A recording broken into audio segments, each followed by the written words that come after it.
Hello, everyone, and welcome again to another Teacher Joseph podcast. Today's word is fiasco, and if you're Italian, you might recognize it.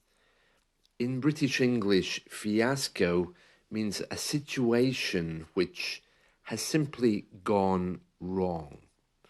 It's often confusing, never-ending, and seems to be communicated in a way that isn't clear.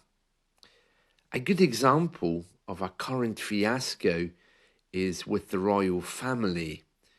Princess Catherine issued a picture of her and her family on Mother's Day, perhaps to try to calm the storm about her health, but that became a complete fiasco.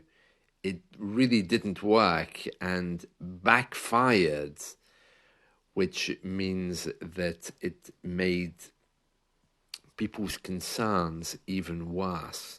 So a fiasco. I'm going to give you some examples of how to use the word.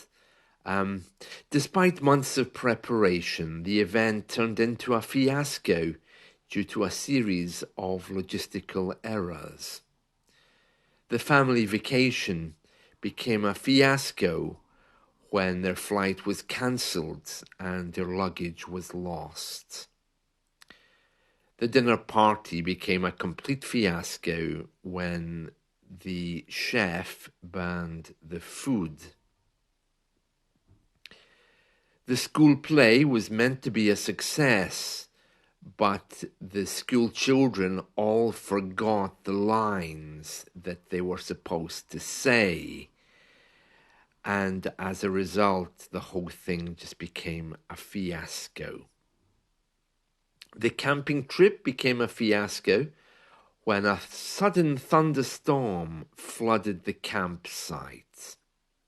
So you can hear there that a fiasco is something which would happen as a result of bad communication,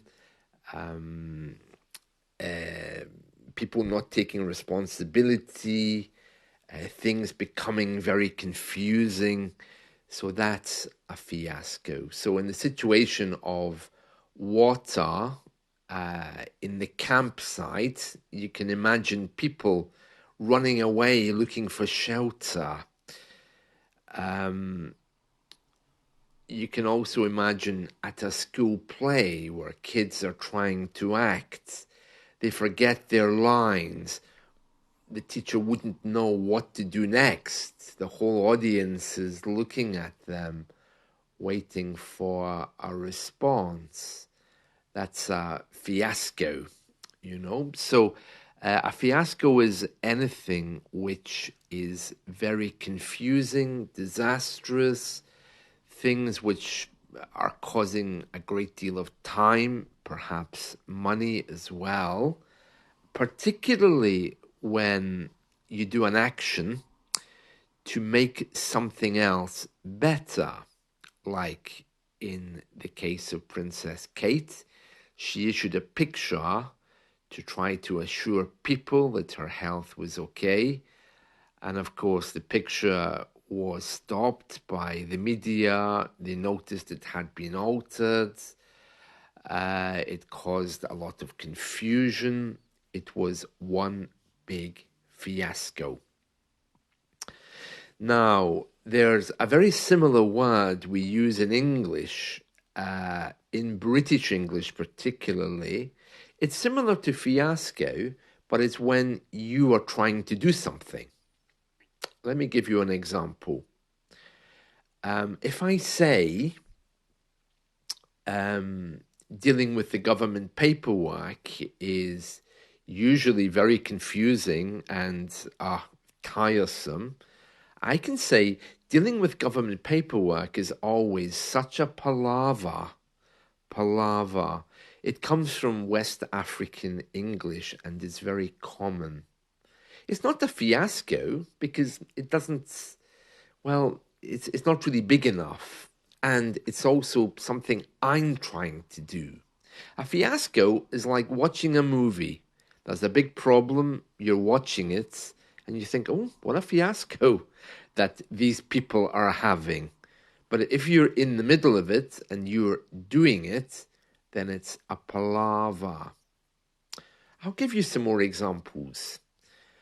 Dealing with customer services on the telephone is always such a palava. Okay.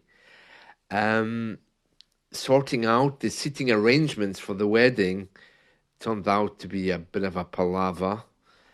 Moving house is always such a palava with all of the packing and paperwork that's involved. Getting a visa is a real palava. So it's not really a fiasco because it's not a disaster. I'm just saying that something I'm trying to do is difficult. All right.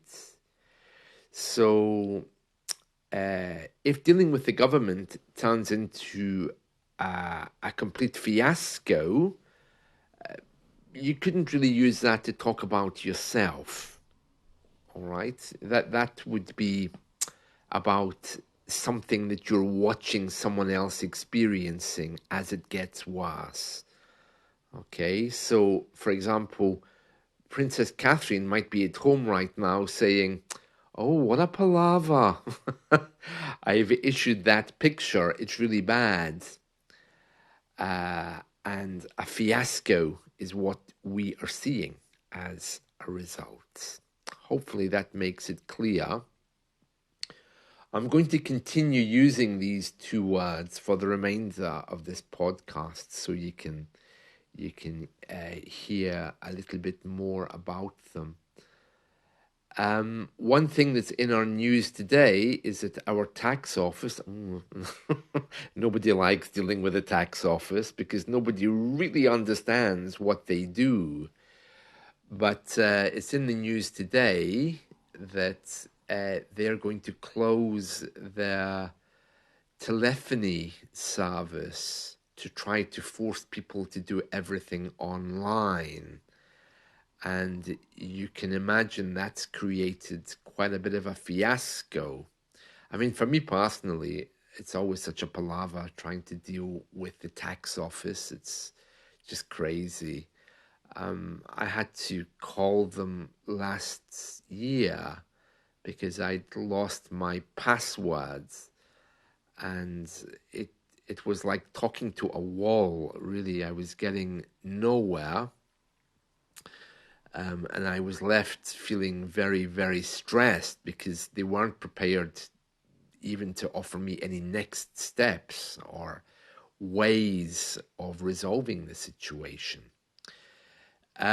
Anyway, this headline today that they'll be closing their telephony unit for 6 months of the year, that created a really big fiasco because, of course, people want them to be there. It's the government, after all.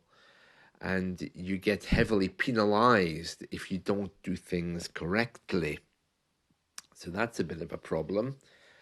Another news story which has been circulating in our media is about a little shop in the north of the UK, the extreme north, a little island in the north of Scotland. It only has 500 people living on it, and the shop ordered 80 Easter eggs. Now, for those of you who don't know, we at Easter time, we don't paint eggs.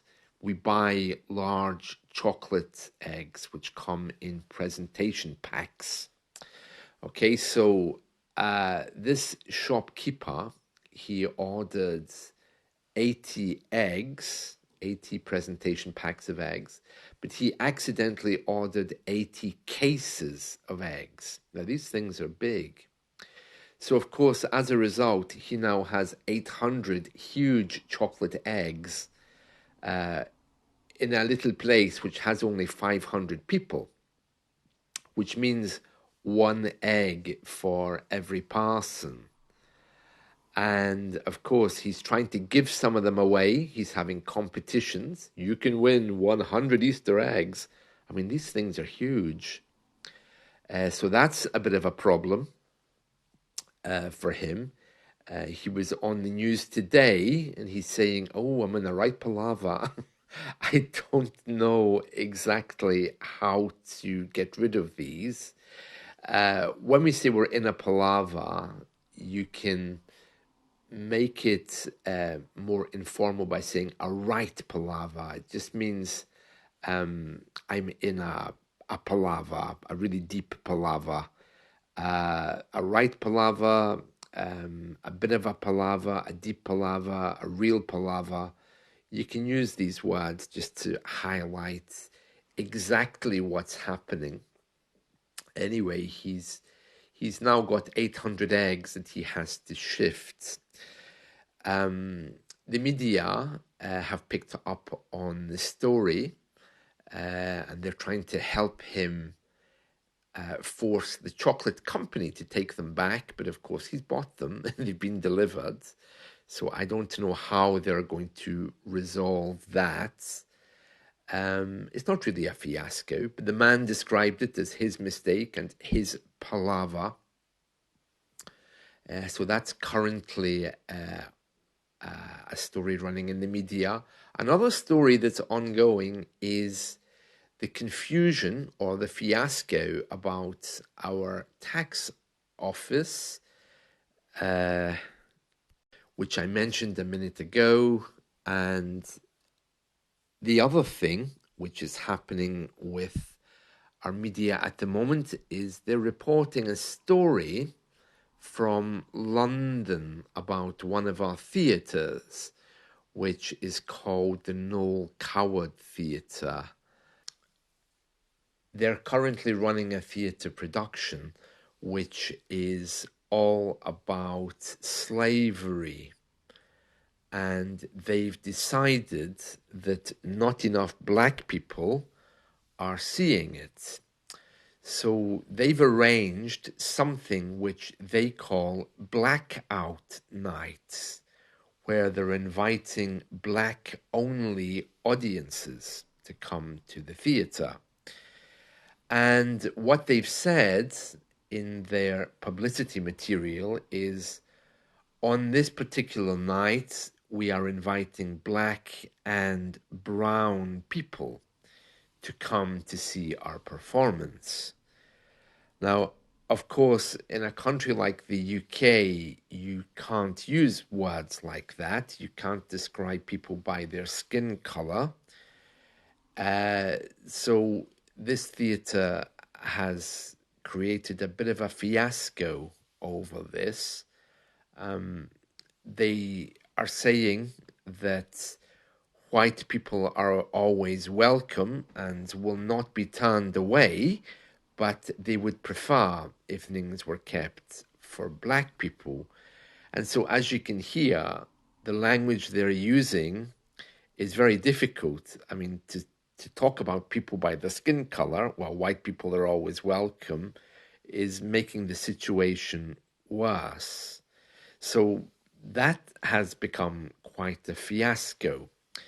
And the Prime Minister now is involved, and he's saying that the taxpayer does not expect a theatre to be able to segregate in this way. And I'm not sure what the government can do about it, because they're not actually refusing entry. If you turn up there, whether you're black or white or brown or whatever, but it's causing a bit of concern in UK culture because of the language that they've used. I think part of the problem is that if they're saying, well, not enough black people come to our theatre, it means that they've been racially stereotyping people, because you can't begin counting how many black people or white people come to your theater. It's not very nice, and it's something which causes offense. So I think big questions are being asked about how they're operating and why they're doing this. The government do give money to preserve old buildings, and I know the government's been helping the theatre industry to recover from the pandemic. So no doubt there will be further repercussions and discussions about this. But very worrying, isn't it, when these kind of things come up? I mean, it's sounding like 1950s America. It's very strange, very strange. But I think it's just been a complete breakdown of communication. So they're in a bit of a mess. There's a big fiasco about this. Right, that's it from me today. So these are today's words, fiasco and palava. So I hope you found these helpful. Let's talk again soon. See you. Bye.